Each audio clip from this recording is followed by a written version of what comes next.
Il y a un rêve qui est sans cesse mis sur la table par tous les architectes du monde et les urbanistes, et y compris les politiques, mais surtout les architectes, c'est de faire ce qu'on appelle des logements et des bâtiments mixtes. Alors le bâtiment mixte, c'est quoi? C'est un bâtiment dans lequel il y aurait tout. Il y aurait à la fois des commerces, des logements, des bureaux, un hôtel. C'était les grandes barres de HLM dans les années 60, le rêve utopiste, c'était pas ça? Non, parce que dans les barres de HLM, vous n'aviez pas, au de bureaux. rez-de-chaussée, il y avait pas de bureaux, certes. Parce que le gros problème, il est là. C'est que vous avez des gens qui travaillent dans des quartiers de bureaux, ils quittent leur quartier de bureau, la Défense, par exemple, à côté de Paris, et puis ensuite, ça devient des quartiers morts, absolument déserts, etc.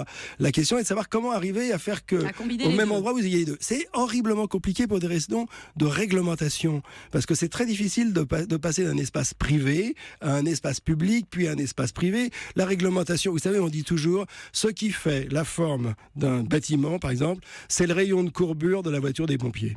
Voilà. Une fois que vous avez l'accord des pompiers, vous pouvez faire... Et c'est affreusement difficile d'avoir l'accord des pompiers. Mais c'est normal. C'est des gens qu'on aime beaucoup, les pompiers. Donc ça, c'est un vrai problème.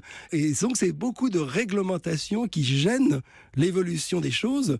Mais sous la pression des événements, la nécessité de le faire, il faudra bien que ça bouge, quoi.